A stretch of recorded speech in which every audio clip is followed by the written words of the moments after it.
Some men build walls so high that even they forget what they're keeping out. Min-woo Choi was one of those men. For 8 years, he never touched a woman. Not once. Not even a handshake. Seoul's underworld whispered theories, trauma, phobia, some dark secret from his past. They were all wrong. The truth was simpler and far more dangerous. He couldn't afford to feel anything. Because the moment he did, the carefully constructed empire of ice would crack. Then she sat beside him at a bar he didn't own, in a neighborhood he didn't control, and said 5 words that changed everything. You look like you're hiding. This is the story of what happens when a man who's spent 8 years untouchable meets a woman who refuses to look away.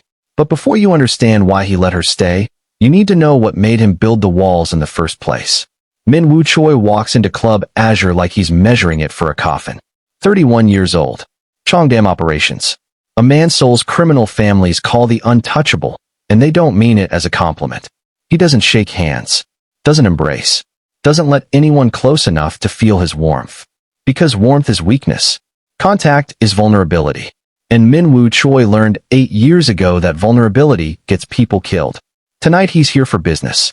A meeting with suppliers who think proximity equals power. They'll learn. They always do. He takes a seat at the end of the bar, away from the crowd. Orders whiskey neat. Doesn't touch it. Just needs the prop, the barrier between himself and everything else. Then someone sits beside him. Not across. Not at a respectful distance. Beside him. Close enough that he can smell her perfume. Something warm with notes of cocoa butter and shea. Something that makes his chest tighten in ways he's spent 8 years avoiding. He doesn't turn. Doesn't acknowledge. The universal signal that he wants to be left alone. You look like you're hiding. Her voice cuts through the music. British accent wrapping around Korean words. Confident. Unbothered by his silence. Min-woo finally turns. His first mistake. She's looking right at him. Not at his expensive suit or his reputation. At him. Her skin is deep brown, almost black in the club's dim lighting. Her hair is natural, thick coils pulled into a puff at the crown of her head. She wears a leather jacket over a simple dress, silver hoops catching the light. But it's her eyes that stop him. Dark and direct. No fear. No calculation. Just genuine curiosity. I'm not hiding, he says. His voice comes out colder than intended. Defensive. Sure you are. She signals the bartender. Orders something complicated with gin.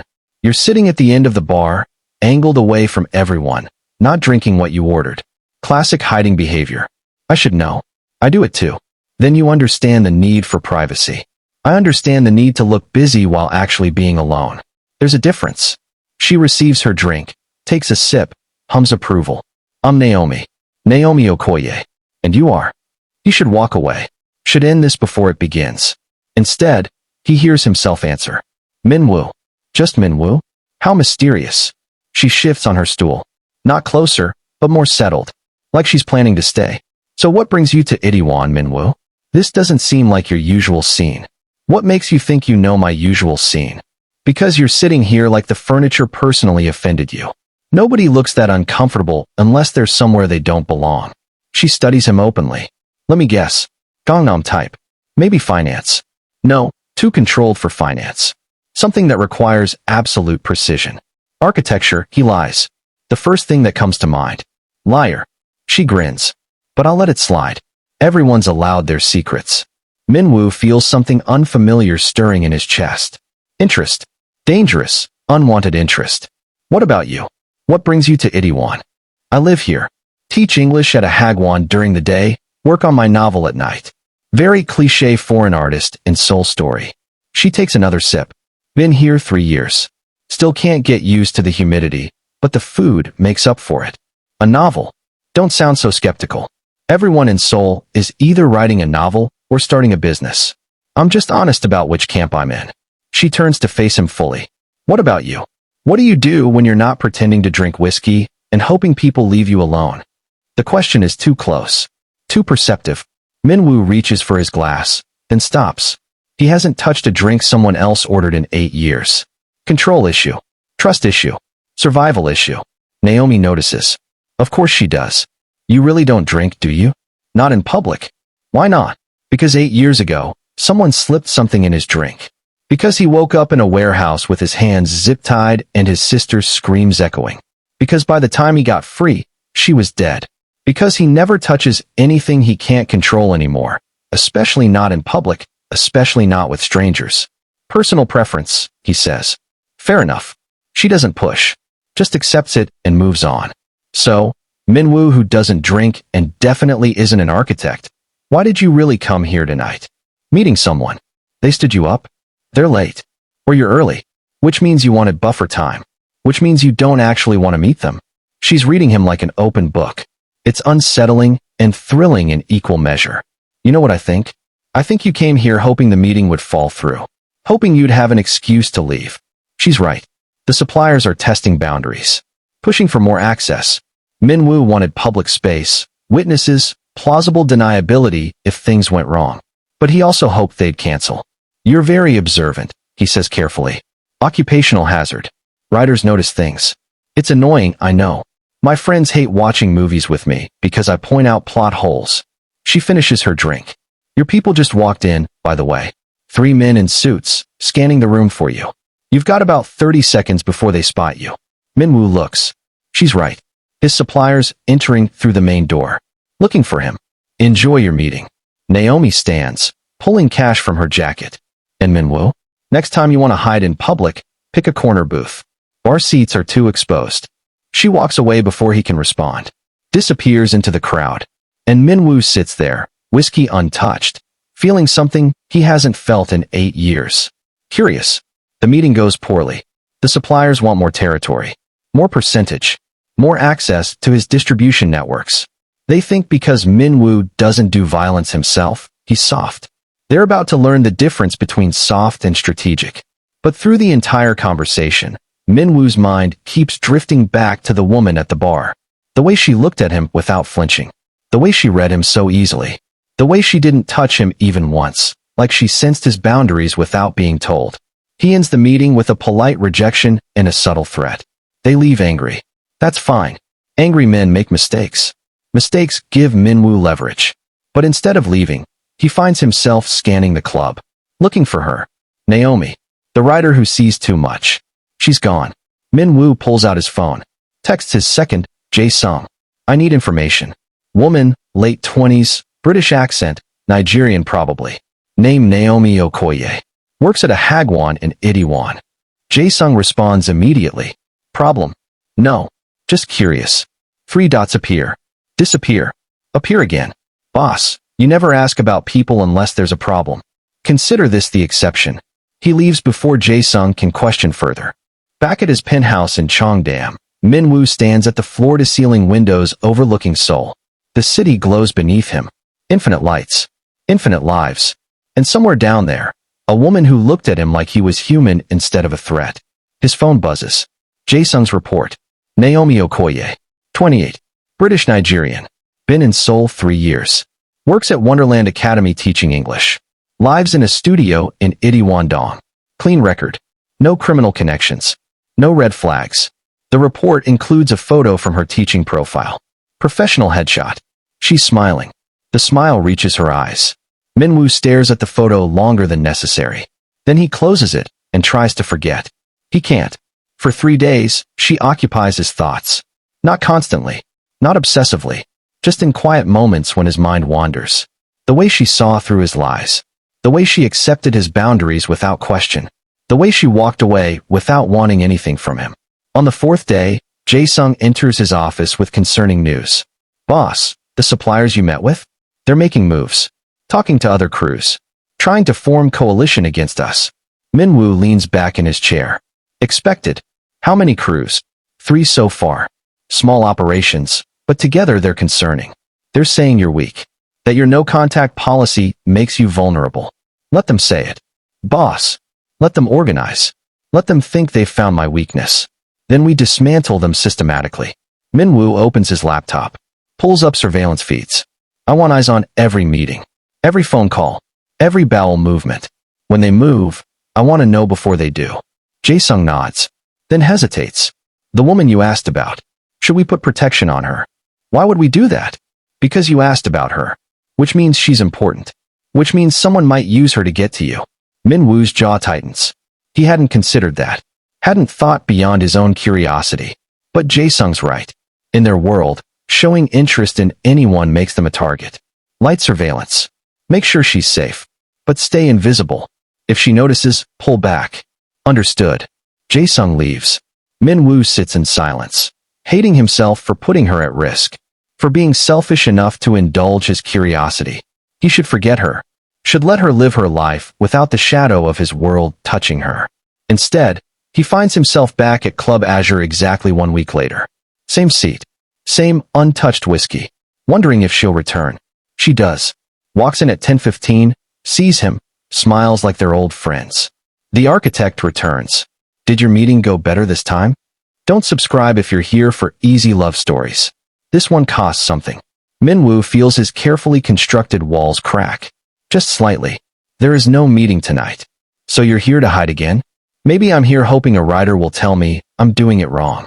Naomi laughs. The sound cuts through the music. Warm and genuine. She takes the seat beside him. Not touching. Respecting the space between them without being told. Well, you're doing it wrong. Same seat, same drink, same energy. You need to vary your pattern if you want to truly hide. Maybe I wanted to be found. The word surprised them both. Min-woo doesn't do vulnerability. Doesn't do honesty with strangers. But something about Naomi makes him careless. Makes him want to be seen. She studies him. Really studies him. You're trouble, aren't you? Probably. The kind of trouble that follows people home? Sometimes. Good. She orders her complicated gin drink. I'm tired of boring. They talk for 2 hours. About nothing important. About everything that matters. She tells him about growing up in London. About teaching English to kindergartners who can't pronounce her name. About the novel she's writing that won't cooperate. He tells her carefully edited truths. About growing up in Seoul. About the pressure of family expectations. About the loneliness of control. He doesn't mention the empire. The violence. The 8 years of not touching anyone. But he thinks she suspects. The way she watches him. The way she keeps careful distance. The way she doesn't ask questions she knows he won't answer. Can I ask you something personal? She says eventually. You can ask. I might not answer. Why don't you touch people? I've been sitting here for 2 hours and you haven't moved. Most people adjust. Lean closer. Accidentally brush arms. You're frozen in place like contact would kill you. Min-woo's throat tightens. You're observant. I'm a writer. We notice body language. And yours is screaming, don't touch me, louder than anything I've ever seen. She takes a sip of her drink. You don't have to tell me why. But I want you to know I see it. And I won't cross that line. Something breaks in Min-woo's chest. The fact that she's asking permission. That she's acknowledging boundaries without making him explain. That she's offering safety without knowing why he needs it. 8 years ago, someone I cared about died because I wasn't careful enough. Because I let my guard down. Because I touched the wrong people, trusted the wrong thing, and paid the wrong price. His voice comes out rough. I decided I'd never be that careless again. Naomi doesn't flinch. Doesn't offer hollow sympathy. Just nods. That's valid. Trauma changes how we interact with the world. Mine made me hypervigilant. Always watching. Always analyzing. I can't walk past someone without constructing their entire backstory. It's exhausting. What happened to you? Story for another time. She finishes her drink. But I understand boundaries. I understand needing space. And I promise, Min-woo, who definitely isn't an architect, I will never touch you without explicit permission. He believes her, which is dangerous, which is exactly why he should leave. Should walk away before this becomes something he can't control. Instead, he asks, will you be here next week? Maybe. Will you? Maybe. She smiles. Then maybe I'll see you. She leaves first. Min-woo sits at the bar, whiskey still untouched, feeling like he just made a massive mistake. But also feeling like maybe, after 8 years, he's finally ready to make mistakes again. Jae-sung's surveillance report comes the next morning. The woman, Naomi Okoye. She was asking about you. Min-woo's blood goes cold. What kind of asking? Casual. Ask the bartender if you come in often. If you're always alone. If anyone knows your name. Jae-sung pauses. Boss, she might be working an angle. Or she might be curious. In our world, curious is dangerous. She's not in our world. She is now. The moment she sat beside you, she entered it. Whether she knows it or not. Min-woo closes his eyes. Hating that Jae-sung's right. Hating that his interest has already put her at risk. Increase surveillance. Make sure she's protected. And find out if she's connected to anyone. any organization, any crew. You think she's a plant? I think I need to know everything before this goes further.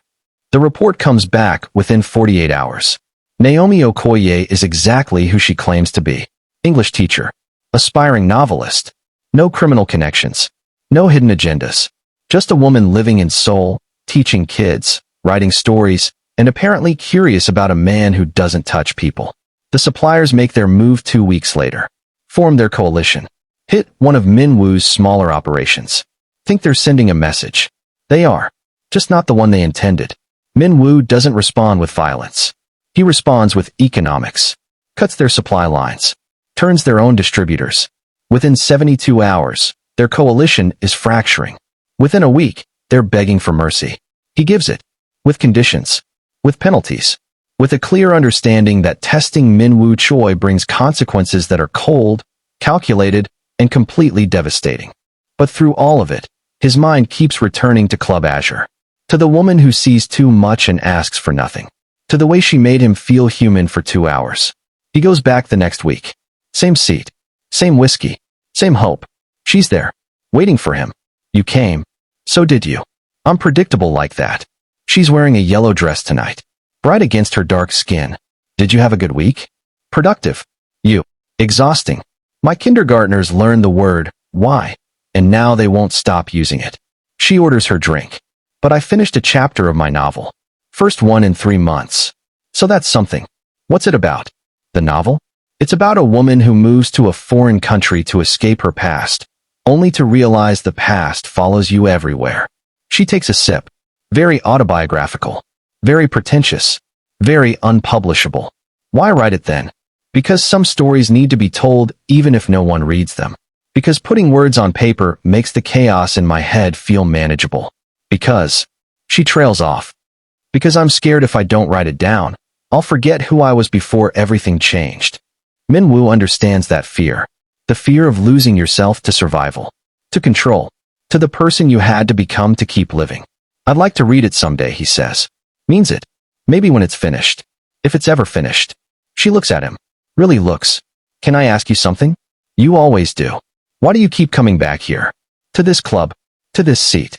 To sit alone with a drink you won't touch. Because you're here, he thinks but doesn't say. Because for 2 hours a week, I get to pretend I'm someone who can have normal conversations. Because you don't flinch when you look at me. Because the music's good, he lies. The music is terrible. Try again. Because I'm hiding. From what? Everything. Naomi nods slowly. I get that. Sometimes the world is too much. Sometimes you need a place where no one knows who you are, or what you've done, or what they expect from you. She finishes her drink. This can be that place. If you want. No questions. No expectations. Just two people hiding together. I'd like that. They sit in comfortable silence. The club pulses around them. Bass and lights and voices. But in their corner of the bar, there's quiet. There's space. There's the beginning of something neither of them knows how to name. Same time next week, she asks when she stands to leave. I'll be here. Good. Because I'm starting to get used to this. She pulls on her jacket. Good night. Min Woo, who isn't an architect. Good night. Naomi, who writes unpublishable novels. She leaves. Min Woo sits. And for the first time in 8 years, he thinks maybe isolation isn't the only way to survive. The next week, she brings her laptop. Do you mind if I write while we talk? I'm on a deadline I made up to pressure myself. Go ahead. They fall into rhythm. She types. He watches. Sometimes they talk. Sometimes they sit in silence. It's comfortable. Easy. Nothing in Min Woo's life is easy, but this is. What are you working on? He asks during a lull. A scene where my protagonist realizes the person she's been running from is herself. Naomi doesn't look up from her screen. It's very deep. Very psychological. Very me projecting my issues onto fictional characters. We all project. What do you project onto? Control. If I can control everything, nothing can hurt me. How's that working out? Min Woo almost smiles. Mixed results. Yeah, control is an illusion anyway. The universe doesn't care about your plans. It'll surprise you when you least expect it. She saves her document. Like this. Me sitting here with a stranger I met at a bar, sharing my terrible writing process. 6 months ago, I never would have done this. What changed? I got tired of being scared. Tired of letting past trauma dictate present choices. Tired of playing it safe and ending up exactly where I started. She looks at him. You ever get tired, Minwoo? Every single day? Sometimes. What do you do when you're tired? Come here. Sit with you. Pretend for a few hours that I'm someone different. Naomi closes her laptop. Gives him her full attention. What if you didn't have to pretend? What if you could just be whoever you are, complicated and controlled, and carrying whatever weight you're carrying, and that was enough? In my world, being authentic gets you killed. What world is that? He shouldn't answer. Shouldn't tell the truth. But something about Naomi makes him reckless. Makes him want to be known. The kind where weakness is currency and trust is suicide. She processes this. Doesn't recoil. Just nods. So you really aren't an architect? No. Should I be scared of you? Probably. Are you going to hurt me? Never. Then I'm not scared. She packs up her laptop. Whatever you do, whoever you are, that's your business. I'm not asking you to explain. I'm just asking you to keep showing up. Can you do that? Minwoo feels something crack wider in his chest. Yes. Good. Because I like this. Whatever this is. I like having someone to hide with. They keep meeting. Every week. Sometimes twice a week. She writes. He watches. They talk about everything except the things that matter most. It's perfect because it's undefined. It's safe because it's bounded. Until it's not. Naomi calls him on a Thursday night. 3 a.m. Her voice shaking. Minwoo, I'm sorry to bother you, but I didn't know who else to call. There's someone outside my apartment. They've been there for an hour. Watching my window. I'm scared. Minwoo is out of bed before she finishes. Address. Now. She gives it. He's already moving. Calling Jae-sung. Get security to Itaewon-dong. Now. Someone's watching Naomi. On it. Minwoo drives too fast. Arrives in 15 minutes. There's a man outside her building. Mid-30s. Tracking her window. Minwoo recognizes the posture. The supplier he rejected weeks ago. The one who formed the coalition. The man sees Minwoo. Runs. Smart. Because if he'd stayed, Minwoo would have broken his hands. Jae-sung arrives with 3 men. Secure the area. Find him. Bring him to me alive. Minwoo goes inside. Finds Naomi's apartment. Knocks. It's me. The door opens immediately. Naomi's in sleep clothes, eyes wide. He's gone. Yes. You're safe. How did you get here so fast? I wasn't far. A lie. He was across the city. But adrenaline makes you fast. She lets him in. Her apartment is small. Cozy. Books everywhere. Plants on the windowsill. Art on the walls. It's so perfectly her that Minwoo feels like an intruder. Thank you for coming, she says. I know it's late. I didn't know what to do. The police here don't take these things seriously unless something actually happens. You did the right thing calling me. Did I? Because I'm starting to think maybe I don't know you at all. You got here in 15 minutes. You clearly have people you can call. And that man ran the moment he saw you. She wraps her arms around herself. Who are you really, Minwoo? He could lie. Should lie. Instead, he tells the truth. Someone you shouldn't be involved with. Too late for that. Naomi. No. You don't get to show up at 3 a.m., scare off whoever that was, and then tell me I shouldn't be involved. I'm already involved. I have been since the first night. She sits on her couch. So tell me the truth. What world are you in that makes weakness currency? Minwoo sits across from her, maintaining distance. The kind where I manage territory for people who don't like questions. Where I make problems disappear. Where I've spent 8 years building walls so high that I forgot what it felt like to want something other than control. You're a criminal. Yes. A dangerous one. Yes. She absorbs this. Are you going to hurt me? Never. But being near me might hurt you anyway. That man outside. He was watching me because of you. Yes. I'm sorry. Naomi laughs. No humor in it. I moved to Seoul to escape danger. Left London because my ex was involved in things that put me at risk. Swore I'd never get close to that life again. And here I am, 3 years later, sitting with a criminal who's sweet and broken and making me want things I promised myself I'd never want again. I'll leave. I'll stay away. My people will still watch your building. Make sure you're safe. But I won't come back. Is that what you want? No. But it's what's best. Best for who? You or me? Both. Naomi stands. Paces her small living room. I should tell you to leave. Should change my number. Should move apartments. Should do all the smart things I didn't do last time. She stops. Looks at him. But I'm tired of running. Tired of letting fear make my decisions. And I'm tired of being alone. You're not alone. You have friends, students, a life. I have acquaintances and responsibilities. That's not the same as connection. She sits beside him, not touching, still respecting boundaries. These past few weeks with you have been the first time I've felt actually seen in 3 years. Like someone looked past the teacher, past the writer, past the foreign woman, and saw me. Just me. Complicated and scared, and trying to figure out how to live without anxiety eating me alive. Minwoo understands exactly what she means. You make me feel human. Like maybe I'm not just the cold, controlled person I've had to be. Like maybe there's still something soft underneath. So what do we do? I don't know. Can we figure it out together? It's a terrible idea. It will put her at more risk. It will make her a target. It will complicate everything Minwoo has built. But sitting in her small apartment at 3:30 in the morning, looking at a woman who sees him completely and isn't running, he can't bring himself to say no. We can try. Okay. She exhales. But I need honesty. Full honesty. If something threatens me because of you, I need to know immediately. Agreed.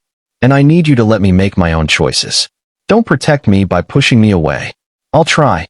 That's all I'm asking. She yawns. You should go. It's late. Minwoo stands. Moves toward the door. Then stops. The man outside. He won't bother you again. What are you going to do to him? Nothing permanent. Just make sure he understands the consequences of watching what's mine. Naomi's eyes widen. What's yours? Minwoo realizes what he said. Can't take it back. Doesn't want to. You. If you'll let me claim that. She's quiet for a long moment. Then, I'll let you. But Minwoo, claiming goes both ways. If I'm yours, you're mine. Which means you don't get to make unilateral decisions about us. Understood. He leaves feeling like he just crossed a line he can't uncross. Like he just made a promise he might not be able to keep. But also feeling like maybe, after 8 years, he's ready to try. Jae-sung catches the man within an hour. Brings him to a warehouse Minwoo uses for difficult conversations. The man is terrified. Good. Why were you watching her? Minwoo asks. His voice is calm. Cold. Deadly. I was paid. Anonymous contact. Cash up front. Just told to watch and report. Report to who? I don't know. I swear. Just a phone number. Burner phone. I can give you the number. Minwoo takes the number. Traces it. Dead end. But the message is clear. Someone's targeting Naomi to get to him. Someone knows she matters. He turns back to the man. You're going to leave Seoul. Tonight. If I ever see you again, if you ever speak about this, if you ever even think about that woman, I will make you wish you'd never been born. Are we clear? The man nods frantically. Good. Jae-sung will escort you to the train station. Disappear. After the man leaves, Jae-sung approaches. Boss, this is escalating. Someone's actively targeting your interests. I know. We need to find out who. We will. Increase security around Naomi. I want eyes on her building, her work, everywhere she goes. But stay invisible. She can't feel surveilled. She already knows she's a target. That's different from feeling watched. Give her space. Just keep her safe. Jae-sung hesitates. Boss, can I ask you something personal? You're going to regardless. Why her? After 8 years of keeping everyone at distance, why this woman? Minwoo doesn't have a good answer. Because she looked at me like I was human. Because she respected my boundaries without making me explain. Because for the first time in 8 years, I wanted to be close to someone. That's dangerous. I know. But you're doing it anyway. Yes. Jae-sung nods. Then I'll make sure she stays safe. Because if something happens to her, we'll lose you again. And I can't watch you disappear into ice for another 8 years. Minwoo goes to Naomi's apartment the next morning. Early. She answers in pajamas, coffee in hand. You look like you haven't slept. I haven't. Can I come in? She steps aside. He enters. Sits on her couch. She sits across from him. Waiting. The man last night was hired. Someone paid him to watch you. To report on you. They're using you to get to me. Naomi's coffee cup shakes slightly. Who? I don't know yet. But I will. And when I do, they'll regret ever looking your direction. That's not comforting. I'm not trying to comfort. I'm trying to be honest. Minwoo leans forward. This is what my world looks like. People use leverage. Relationships become weapons. Caring about someone makes them a target. So what are you saying? That we can't do this. I'm saying if we do this, your life will change. You'll have security you don't see, but will always feel. You'll have threats you didn't ask for. You'll have my world touching yours whether you want it or not. Naomi sets down her coffee. And if I say it's worth it, then I'll protect you with everything I have. But I can't promise nothing will happen. I can only promise I'll destroy anyone who tries. She's quiet for a long moment. Processing. Then, I need you to understand something about me. About what I ran from in London. You don't have to. Yes, I do. If you're being honest, I need to be too. She takes a breath. My ex was involved in drug distribution. I didn't know at first. By the time I figured it out, I was in too deep. His enemies became my enemies. They used me to get to him. Sent threats. Followed me home. One night, they broke into my flat. Held me at knife point. Made me call him. Min Woo's blood goes cold.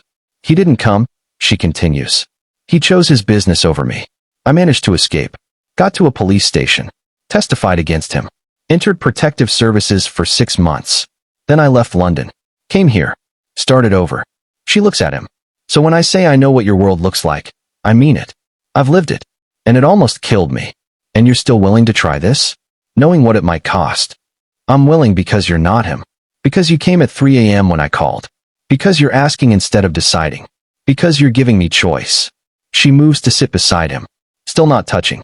But I need you to promise something. Anything. If I become more of a liability than an asset, if protecting me costs more than I'm worth, tell me. Let me walk away. Don't choose me over your survival. No. Min Woo. No. I watched my sister die because I wasn't careful enough. Because I thought I could control everything. I won't make that mistake again. His voice cracks. If protecting you costs everything, I'll pay it. That's not negotiable. Tears fill Naomi's eyes. That's the most romantic and terrifying thing anyone's ever said to me. I'm not good at romance. But I'm very good at protection. She laughs through tears. I believe you. They sit in silence. The morning sun streams through her window. Outside, Seoul wakes up. Inside, two people who swore they'd never be vulnerable again choose each other anyway. Can I ask you something? Naomi says eventually. Always. The no-touching thing. Is it just strangers? Or is it everyone? Min Woo's throat tightens. Everyone. Even people I trust. Especially people I trust. Why especially people you trust? Because my sister held my hand when they killed her. Because the last thing I felt before she died was her fingers going cold in mine. Because every time I think about touching someone, I remember that moment and I freeze. Naomi nods slowly. That's severe trauma. Have you talked to anyone about it? Therapists don't take clients in my line of work. There are therapists who specialize in trauma without judgment. I can give you names if you want. Maybe. He doesn't mean it.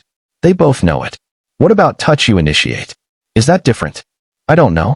I haven't tried in 8 years. Would you want to try? Someday? No pressure. Just curious. Min Woo looks at her. At the woman who's asking permission. Who's making space for his trauma without trying to fix it. Who's offering possibility without demand. Maybe. With you. Okay. Then we'll figure it out together. At your pace. On your terms. He should leave.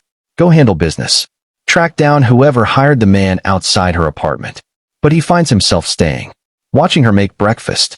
Listening to her talk about her students. Existing in her small, bright space like he's someone who belongs there. You should eat, she says, placing toast and eggs in front of him. I should go.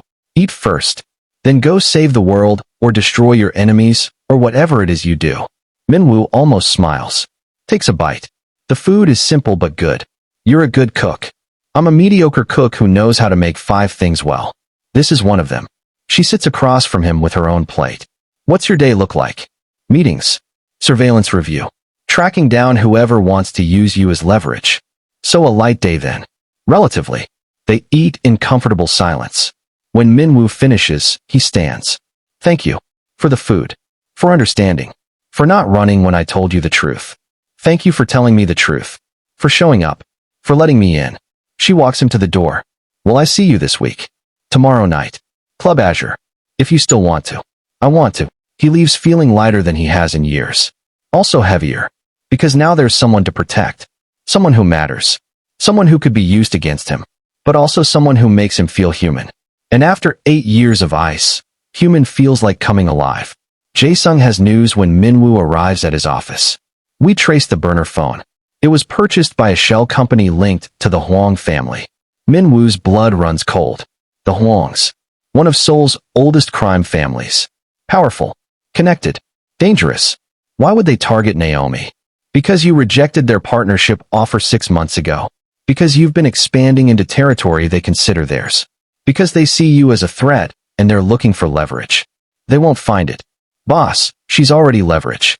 The moment they identified her as important to you, she became valuable to them.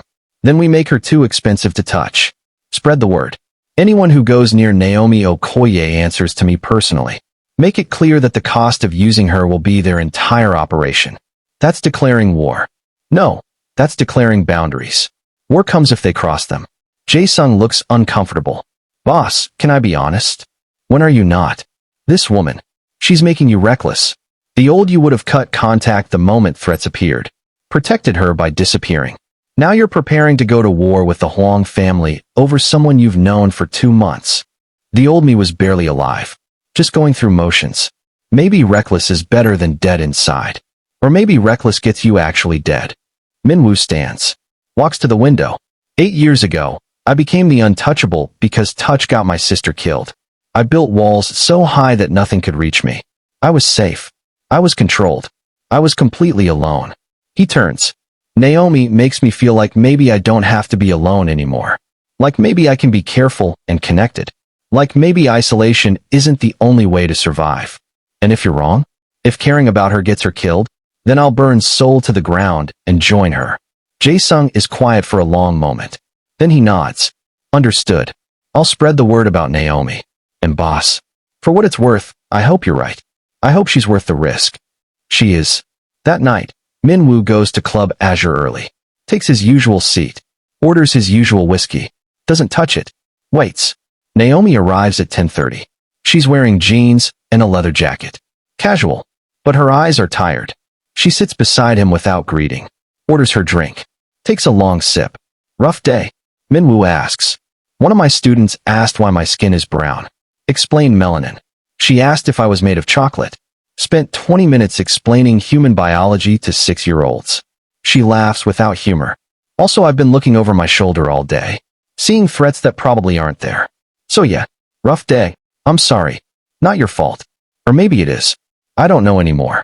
She takes another sip. Are we insane? Trying to do this when your world is so dangerous and my anxiety is already maxed out. Probably. But you're still here. So are you. She turns to look at him. I keep asking myself why. Why am I doing this? Why am I sitting here with a man who's admitted he's dangerous, who's brought threats to my door, who can't even touch me without trauma freezing him? She pauses. And the only answer I have is that you're the first person in 3 years who's made me feel less alone.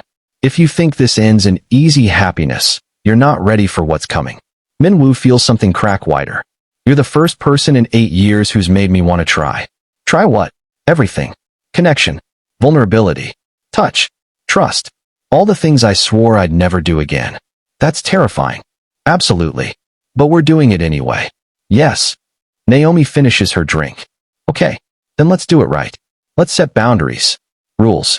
Things we agree on so we don't destroy each other. Like what? Like honesty. Complete honesty. If something threatens me, you tell me immediately. No protecting me by hiding information. Agreed. And autonomy. I make my own choices. You can advise. You can warn. But you don't decide for me. Agreed. And patience. You're going to struggle with touch. I'm going to struggle with anxiety. We're both going to have bad days. We need to be patient with each other's trauma. Agreed. And exit clauses.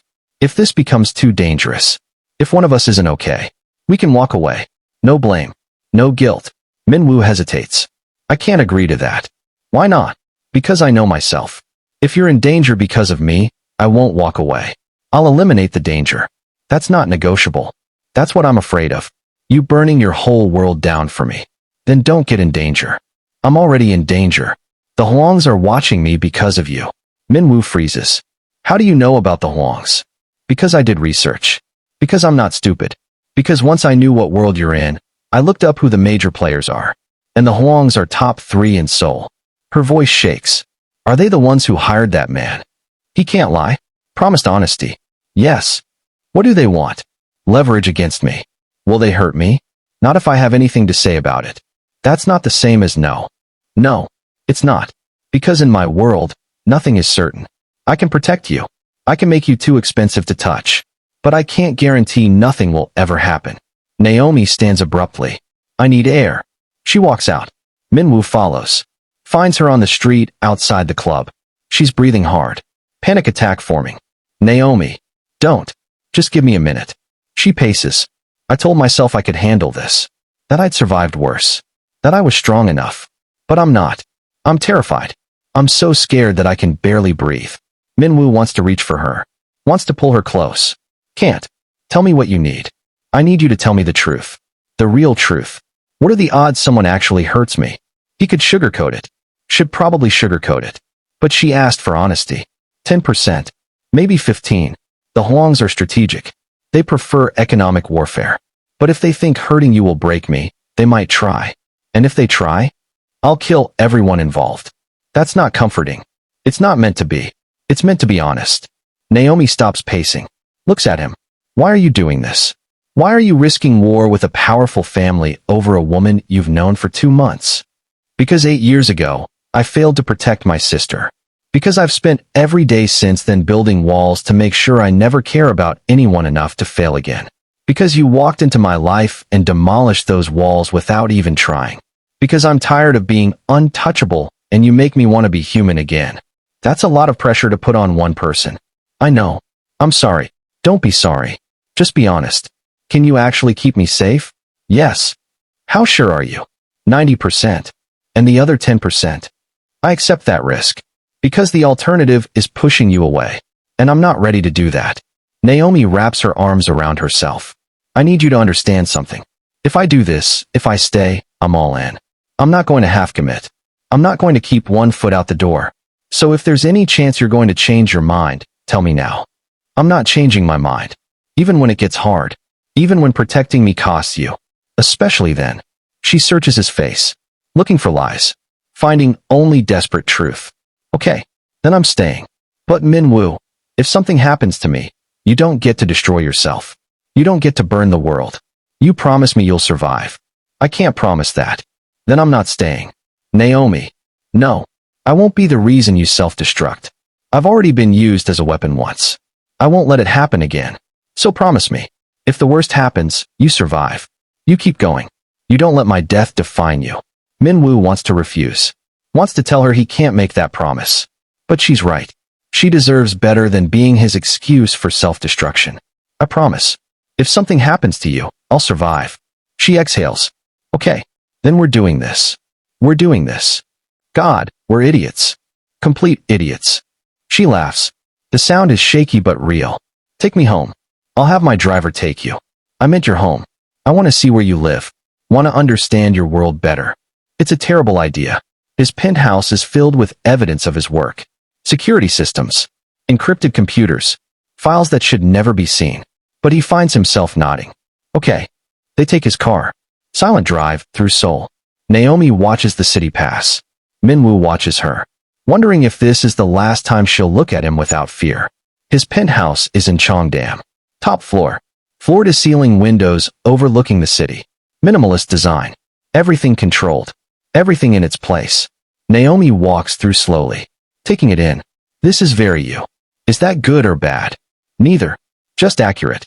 She stops at the windows. Do you ever feel like you're above everything? Looking down from here. Every day. Is it lonely? Before you? Yes. Now. Less so. She turns to face him. Show me something real. Something that isn't controlled or curated. Something that's just you. Minwoo hesitates. Then walks to his bedroom. Opens a drawer. Pulls out a photograph. His sister. Age 16. Smiling. Alive. He hands it to Naomi. This is Seo Yun. She died because I was careless. Because I thought being smart was enough. Because I loved her and love made me stupid. Naomi studies the photo. She looks like you. Same eyes. She was braver. Funnier. Better at everything that mattered. Tell me about her. So he does. Sits on his couch. Tells Naomi about his sister. About how she wanted to be a doctor. About how she made him laugh. About how she held his hand when she died. About how he spent 8 years trying to make up for failing her. Naomi listens. Doesn't interrupt. Just lets him talk. And when he's done, When the words run out and the silence fills in, she speaks. You know it wasn't your fault, right? It was the people who killed her. They're responsible, not you. I should have been more careful. You were 23. You didn't know. I should have. Naomi moves closer, sits beside him, still not touching. Trauma makes us believe we had more control than we did. Makes us think if we'd just done something different, we could have prevented the tragedy. But Minwoo, you couldn't have saved her. It wasn't your fault. Then why does it feel like it was? Because grief needs somewhere to go, and you put it all on yourself. They sit in silence. Minwoo feels raw, exposed, like he just showed her the worst parts of himself, and she didn't flinch. Thank you, he says eventually, for listening, for not running. Thank you for trusting me with her story. You're the first person I've told in 8 years. I'm honored. They stay like that, sitting in Minwoo's pristine penthouse. Two broken people holding space for each other's trauma. It's not romantic. It's not easy. But it's real. I should go, Naomi says eventually. It's late. Stay. The word comes out before Minwoo can stop it. Minwoo. Not like that. Just stay. Sleep in the guest room. Let me know you're safe under my roof. She studies him. Are you sure? No. But I'm asking anyway. Okay. I'll stay. He shows her to the guest room. Gives her clothes to sleep in. Says goodnight, closes the door, and then stands in his own bedroom, wondering what he's doing, wondering if this is healing or just new ways to break. But when he falls asleep, it's easier than it's been in years. Because Naomi's safe, close, real, and maybe that's enough. Morning comes. Minwoo wakes to find Naomi in his kitchen. She's made coffee. She's wearing his shirt. She looks completely at home in his space. Morning, she says. Hope you don't mind. I rated your coffee situation. It's fine. He accepts the cup she offers. Takes a sip. Perfect. So, she says, leaning against the counter. What's the plan? How do we navigate this thing we're doing? Carefully. Not good enough. I need details. Rules. Structure. Okay. You keep living your life. Teaching. Writing. Being normal. I'll handle security. You won't see it, but it'll be there. What about us? How do we see each other without painting targets everywhere I go? We vary patterns. Sometimes Club Azure. Sometimes here. Sometimes your place. We stay unpredictable. What about dating? Normal things like dinner or movies. We can do that. With security. With planning. This is so weird. I know. But we're doing it. We're doing it. Naomi finishes her coffee. I need to go home. Change. Get to work. But Minwoo? Thank you for last night. For letting me in. For showing me Seo-yeon. For trusting me. Thank you for staying. He has his driver take her home. Watches from his window as the car disappears into Seoul traffic. Feels something he hasn't felt in years. Hope. Terrifying, fragile hope. Jae-sung calls an hour later. Boss, we have a problem. The Hwangs just sent a message. They want to meet. When? Tonight. Neutral ground. Just you and Hwang Jin-ho.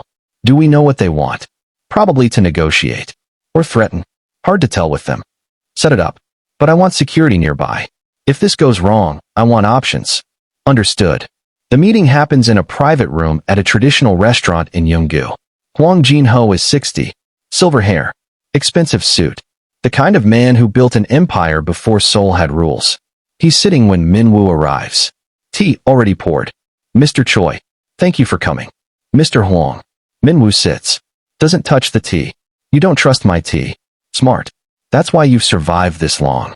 Hwang sips his own. I'll get to the point. You've been expanding into territories my family considers ours. You've rejected partnerships we've offered. You've made it clear you intend to operate independently. That's accurate. It's also problematic. Seoul's underworld functions on cooperation. When someone refuses to cooperate, it creates instability. I cooperate when the terms are fair. Your terms weren't fair. Perhaps. Or perhaps you're simply too proud to admit you need allies. What do you want, Mr. Hwang? I want you to understand something. Independence is expensive. Operating alone means you face threats alone. It means when someone wants leverage against you, they can find it easily. Minwoo's jaw tightens. If you're threatening Naomi, I'm not threatening anyone. I'm stating facts. You've made a woman important to you.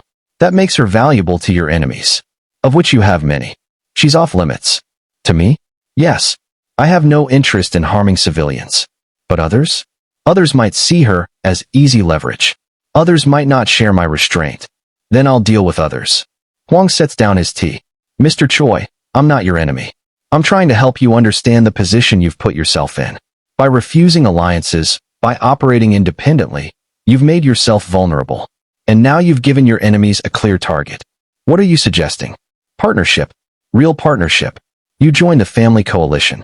You get protection for your operations and your personal interests. In exchange, you contribute resources and respect our territory agreements. And if I refuse, then you face what comes alone. And Mr. Choi, what comes will be significant. Minwoo stands. Thank you for the warning, but I'll handle my own threats. You're making a mistake. Probably, but it's my mistake to make. He leaves before Huang can respond. Gets in his car. Jae-sung is waiting. How did it go? He offered partnership or consequences. I chose consequences. Boss. I know, but I won't join them. Won't put Naomi under their protection because their protection comes with strings I won't accept. So what do? We prepare for war. That night, Minwoo goes to Naomi's apartment. She opens the door in pajamas. Sees his face. It's bad, isn't it? It's complicated. Can I come in? She steps aside. They sit on her couch. He tells her about the meeting. About Huang's offer. About the war that's probably coming. So basically, you chose me over safety, she says when he's done. I chose you over compromise I couldn't live with. Same thing. No. If I'd joined the Huangs, you'd be under their protection. But you'd also be under their control. They'd use you to control me. I can't accept that. Naomi pulls her knees to her chest. So now what? Now I prepare for multiple families to come after us. Now I make sure my security is perfect. Now I do what I've always done, survive through strategy. What do you need from me? Trust. And maybe flexibility on where you live for a while. She doesn't like that. He can see it in her face. You want me to move. I want you somewhere more secure. My penthouse has security your building doesn't. If you stayed there. No. Naomi. No. You don't get to make me dependent on you. I have my own space. My own life. I'm not giving that up. I'm trying to keep you safe. And I'm trying to keep my autonomy. We talked about this. You don't decide for me. Minwoo runs his hand through his hair. What if you kept your apartment, but stayed with me most nights? Best of both worlds. She considers. I can do that. As long as it's my choice. Always your choice. Okay. Then I'll start packing a bag. It takes 3 weeks for the first real threat to materialize. Not from the Huangs. From a smaller family that sees Minwoo's vulnerability and decides to test it. They don't go after Naomi directly. They're smarter than that. They start rumors. Spread information about her. Her teaching job. Her building. Her routine. Making it clear they know everything. Making it clear they could reach her anytime they wanted. Naomi feels it. Starts looking over her shoulder more. Jumps at sudden sounds. Has nightmares. Her anxiety spikes. Minwoo tries to help. Increases security. Varies her routes. Does everything he can to make her safe. But he can't make her feel safe. That's different. One night, she breaks. They're at his penthouse. She's trying to write. Can't focus. Closes her laptop.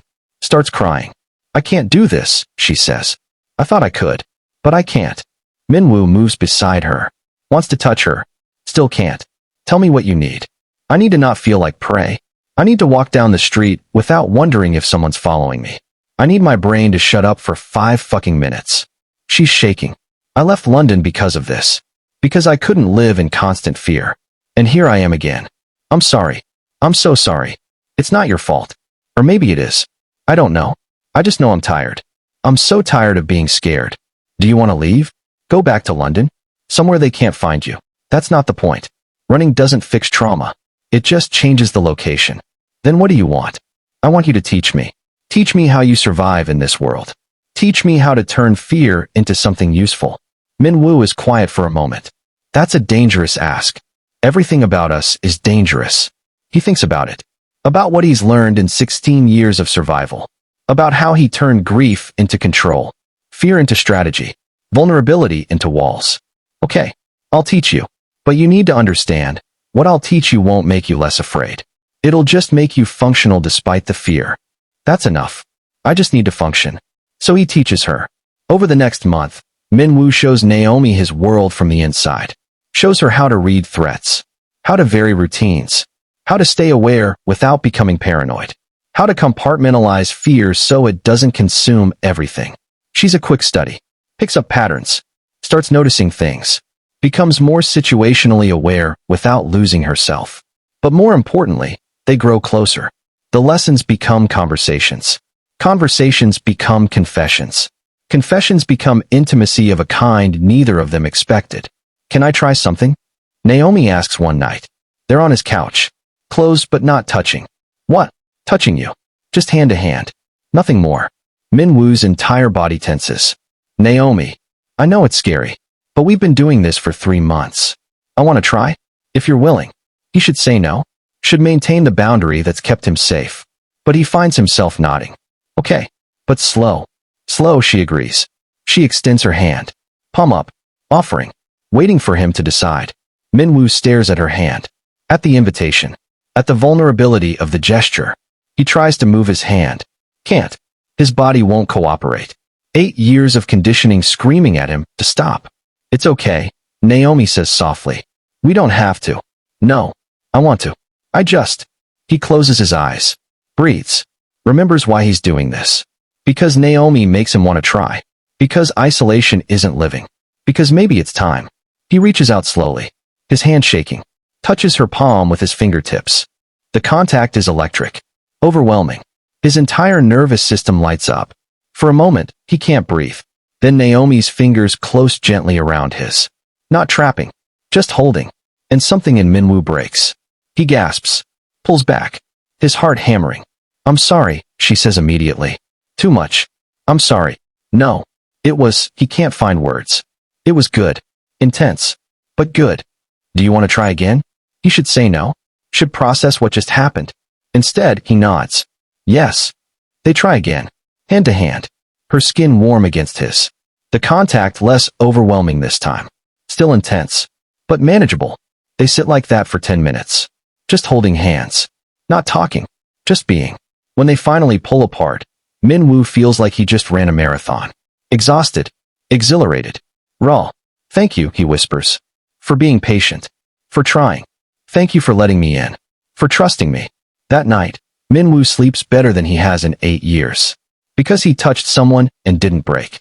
Because Naomi held his hand and nothing terrible happened. Because maybe, after all this time, he's finally healing. For months into their relationship, the Hwangs make their move. Not violently. Economically. They start undercutting Min-woo's operations. Turning his partners. Offering better deals to his suppliers. It's strategic. Bloodless. Devastating. Within 2 weeks, Min-woo's losing ground. Within a month, he's bleeding resources. If it continues, his entire operation will collapse within 6 months. Jae-sung lays it out clearly. Boss, we can't survive this alone. We need allies. We need to accept some kind of partnership. Not with the Hwangs. Then who? The Russians? The Japanese? Boss, you can't do this alone. I've been doing it alone for years. And now you have something to lose. That changes everything. He's right. Min-woo knows he's right. Pride isn't worth losing everything. But accepting help means admitting weakness. Means opening himself to control. Means risk. Naomi finds him in his office that night. Staring at spreadsheets. Losing. Talk to me, she says. I'm being outmaneuvered. The Hwangs are systematically destroying my operation. And I don't have the resources to fight them alone. So get allies. It's not that simple. Yes, it is. You need help. There are people who can help. Swallow your pride and ask. If I take their help, I lose independence. If you don't take their help, you lose everything. Min-woo turns to look at her. When did you get so strategic? I've been learning from the best. She sits on his desk. Min-woo, you've spent 8 years avoiding vulnerability. But vulnerability isn't weakness. Sometimes it's survival. Ask for help. What if they use it against me? Then you deal with that when it happens. But right now, you're drowning in pride. And I refuse to watch you sink because you're too stubborn to grab the lifeline. She's right. He hates that she's right. But she is. The next day, Min-woo makes calls. Reaches out to contacts in the Japanese Yakuza. Old connections from his early years. They're willing to help. For a price. For access to his territory. For partnership. It's not the deal he wanted. But it's the deal that keeps him alive. Within a week, the Hwangs back off. Not because they're scared. Because they're smart. Because fighting Min-woo in the Yakuza isn't worth the cost. Min-woo survives. Compromised. Partnered. But alive. That night, he tells Naomi, I took your advice. Made a deal. Saved the operation. But I had to give up things I swore I'd never give up. Control. Independence. The ability to operate alone. And how does that feel? Like losing. Like admitting I'm not as strong as I thought. Naomi moves closer. Takes his hand. The touch is easier now. Still significant. But possible. You're stronger than you think. Because strength isn't doing everything alone. It's knowing when to ask for help. When did you become so wise? Around the same time you became touchable. Min-woo almost smiles. I'm not touchable. I'm just less untouchable. I'll take it. They sit together, holding hands. Two people who spent years building walls, learning that maybe walls aren't the answer. Maybe connection is. 6 months in, Naomi meets Jae-sung. Min-woo's been avoiding it, keeping his world separate. But Jae-sung insists. Boss, if she's serious, I need to meet her. Need to know she's trustworthy. She's trustworthy. Then let me verify that. For everyone's safety. The meeting happens at Min-woo's penthouse. Naomi arrives first. Nervous. He's going to hate me, she says. He doesn't hate anyone. He's just protective. Of you or his job. Both. Jae-sung arrives exactly on time. Formal. Assessing. He and Naomi shake hands. Sit across from each other. Ms. Okoye. Thank you for agreeing to meet. Mr. Kim. Thank you for tolerating my existence. Jae-sung almost smiles. I don't tolerate. I verify. There's a difference. Fair enough. What do you want to know? Everything. Your intentions. Your background. Why you're interested in a man who spent 8 years pushing everyone away. Naomi doesn't flinch. My intentions are to build something real with someone who sees me completely. My background is messy and traumatic and probably similar to yours. And I'm interested because he's the first person who's made me feel less broken. Jae-sung studies her. You were involved with a criminal in London. You did your homework. It's my job. How do I know you're not repeating patterns? You don't. I don't. All I know is Min-woo is different. He's careful where my ex was reckless. He's strategic where my ex was chaotic. He's choosing me despite the cost. That's new. And when choosing you becomes too expensive, what then? Then I walk away. I won't let him destroy himself for me. Jae-sung nods slowly. Good answer. Do I pass? You're honest. That's rarer than you'd think in our world. He stands. Take care of him. He's been alone a long time. He forgot how to let people close. Don't make him regret remembering. I won't. After Jae-sung leaves, Naomi exhales. That was terrifying. You did well. Did I pass? With flying colors. Good. Because I'm not going anywhere. 8 months in, Min-woo takes Naomi to meet his mother. It's time. Pastime. But also terrifying. Because his mother knows what happened to Seo-yeon. Knows what it did to Min-woo. Knows what walls he built. They drive to Bukshin. Traditional Hanok. His mother still lives there. Where Seo-yeon died. Where everything changed. You don't have to do this, Min-woo says in the car. His hands grip the steering wheel. White knuckles. Yes, I do. She's your mother. This matters. She's going to interrogate you. Question everything. Make sure you're not going to hurt me. Good. I'd do the same if I were her. His mother opens the door before they knock. She's small, elegant, 65 years old with eyes that miss nothing. She looks at Naomi. Really looks. Then at Min-woo. You brought someone home. First time in 8 years. Mother, this is Naomi Okoye. Naomi, my mother, Choi Mija. Naomi bows. Perfect form. It's an honor to meet you. His mother bows back. Come in. I made tea.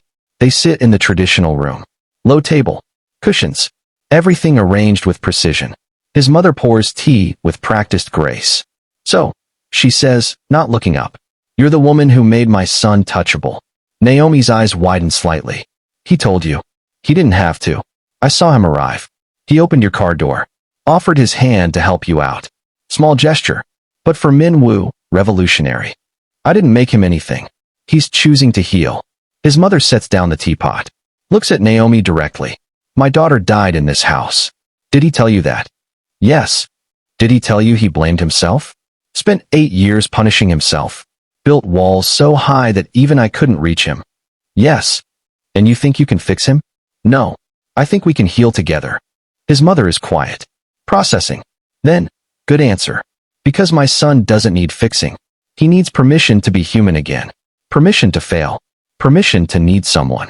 I'm trying to give him that. Are you also trying to survive his world? Because that's the part everyone forgets.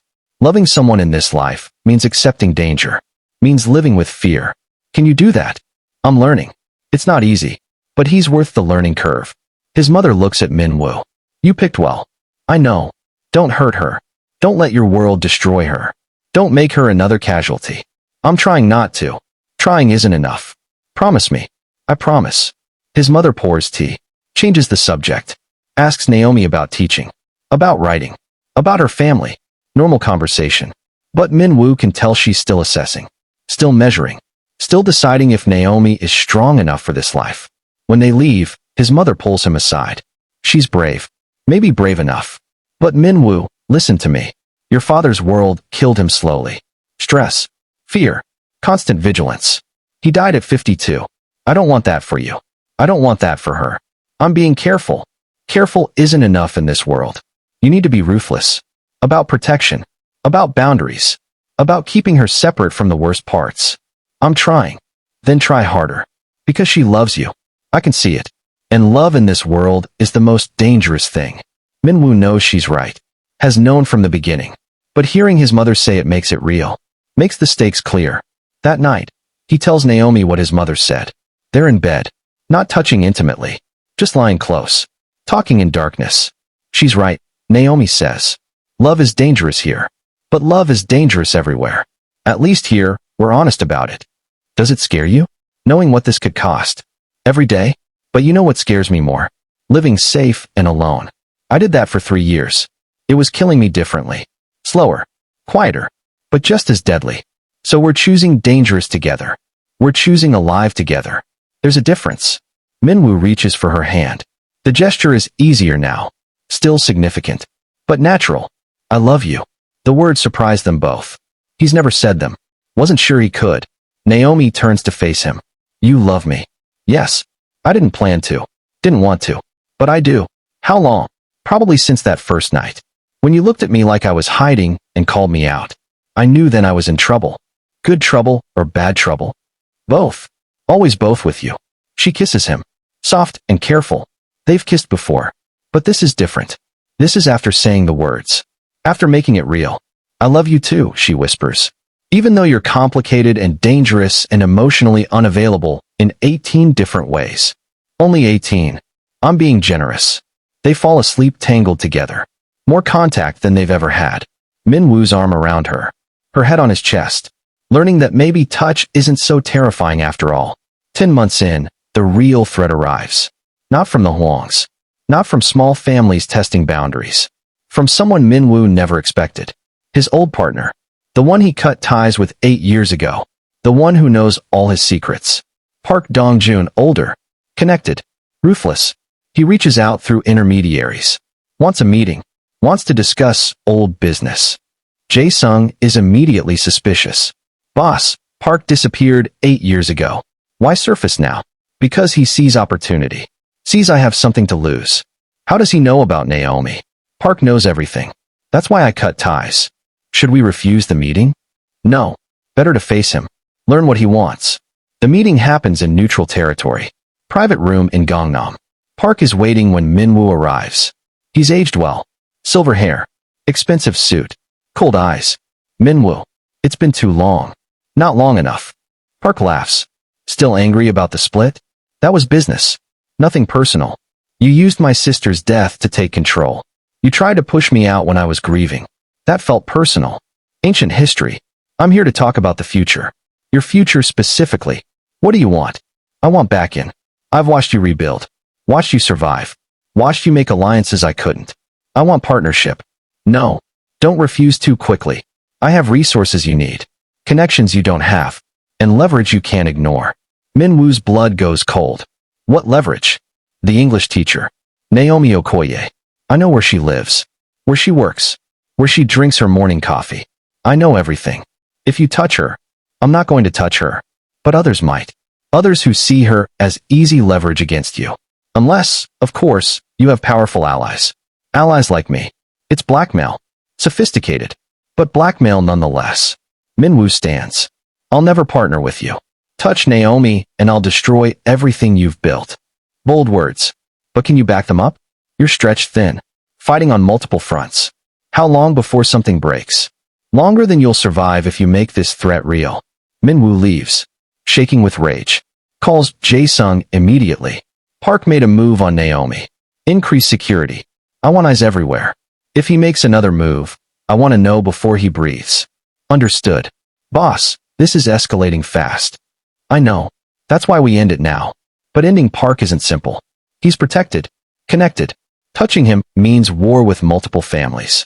War Minwoo might not win. That night, Naomi knows something's wrong the moment she sees him. Talk to me. He tells her everything. About Park. About the threat. About the impossible choice. So basically, partner with him or risk my safety, she summarizes. Yes. What are you going to do? Refuse. Find another way. Minwoo. I won't partner with the man who tried to destroy me when Seo-yeon died. I won't give him power over us. There has to be another way. What if there isn't? Then I'll eliminate him. That's murder. That's survival. Naomi is quiet for a long time. Then, I need you to understand something. I can't be the reason you become someone you're not. I can't be the excuse for crossing lines you've never crossed. I've crossed plenty of lines. Not murder. You told me yourself. You handle problems economically. Strategically, not violently unless there's no choice. This might be no choice. Then I'm leaving. Temporarily. Until you figure this out without killing someone. Naomi. No. Listen. I love you. But I won't be the woman who turned you into a murderer. I've seen what that does. How it changes people. I won't do that to you. Where will you go? Back to London for a few weeks. Visit family. Give you space to solve this your way. Minwoo wants to argue. Wants to tell her she can't leave. But she's right. She's always right. Okay. But you take security with you. Invisible, but present. Deal. She leaves 3 days later. Minwoo watches her go. Feels like he's losing her even though she promised to return. Jae-sung finds him in his office that night. Boss, she's smart. Leaving was the right call. Then why does it feel wrong? Because you're in love. Love makes everything feel wrong when they're not here. When did you become a philosopher? I've been watching you for 10 months. Learning things. Minwoo almost smiles. Then, we need to solve the Park situation. Without violence. Naomi was right. I can't cross that line. Then we find his weakness. Everyone has one. They spend 2 weeks investigating. Digging into Park's operations. His connections. His secrets. Looking for leverage. They find it in his money. He's been embezzling from his own partners. Skimming percentages. Hiding assets. If his partners knew, they'd eliminate him themselves. Minwoo has Jae-sung compile evidence. Document everything. Then he sends it to Park's partners with a simple message. Look closer at your money. Ask Park where it went. Within 48 hours, Park's organization is in chaos. His partners turn on him. He's forced to flee Seoul. Disappear into China. His threat neutralized without Minwoo firing a single shot. Jae-sung is impressed. That was brilliant. Ruthless but bloodless.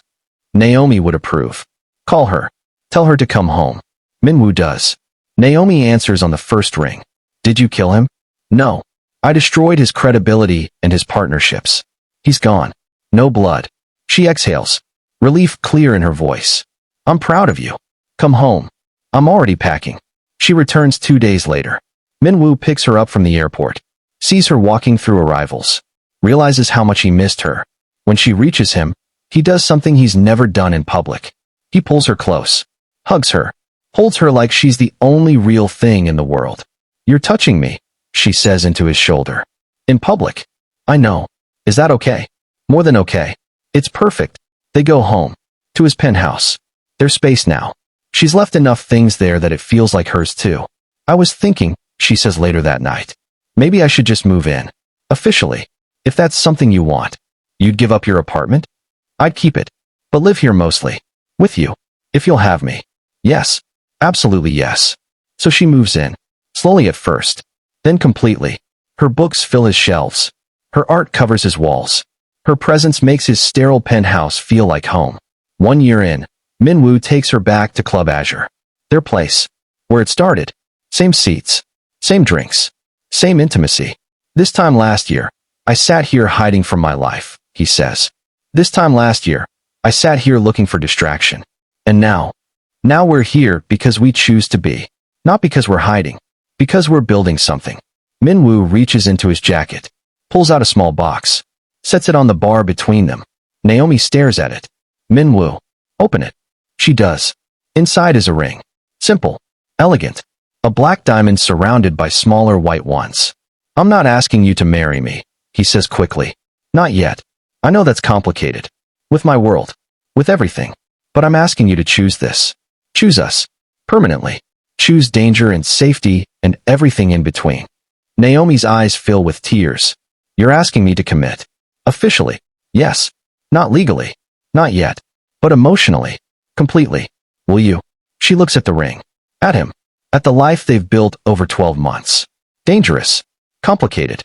Real. Yes. I'll choose us. Every day. Even when it's hard. Especially when it's hard. He slides the ring onto her finger. She holds up her hand. Watches it catch the light. This is insane, she says. We're insane. Completely. But I've never been happier. Me either. They sit at their bar. Holding hands. Two people who were untouchable, learning that maybe being touched is what makes you human. Maybe vulnerability is strength. Maybe love is worth every risk. What happens now? She asks. Now we keep going. Keep building. Keep surviving together. What about the threats? The danger? They'll always be there. But so will we. Together. Together, she echoes. They leave Club Azure hand in hand. Walk into Seoul's neon night. Two people who chose each other despite every reason not to. Who learned that walls don't keep you safe. They just keep you alone. Min-woo Choi spent 8 years untouchable. Then Naomi Okoye sat beside him and asked why he was hiding. And slowly, carefully, impossibly, he let her in. Let her see his trauma. His fear. His carefully constructed control. And she didn't run. She stayed. She healed with him. She taught him that maybe touching someone doesn't mean losing them. Maybe it means finding yourself. This is their story. Not finished. Never finished. But real. Honest. Built on foundation of mutual trauma and careful trust. Built on the understanding that love in dangerous world costs everything and gives back more. If you made it this far, you understand that some love stories aren't about easy happiness. They're about choosing each other when everything says run. About healing together. About learning that the bravest thing you can do is let someone touch you when you've spent years untouchable. Drop a comment below if you believe love can survive in impossible circumstances. Tell me, would you choose danger for the right person? Would you let someone in who spent years keeping everyone out? Share this with someone who needs to hear that healing is possible, even after years of protecting yourself. Because Min-woo and Naomi's story isn't just about crime and danger. It's about what happens when two broken people decide broken isn't the same as ruined.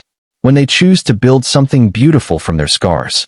Until next time, remember, sometimes the most dangerous thing you can do is let yourself be loved.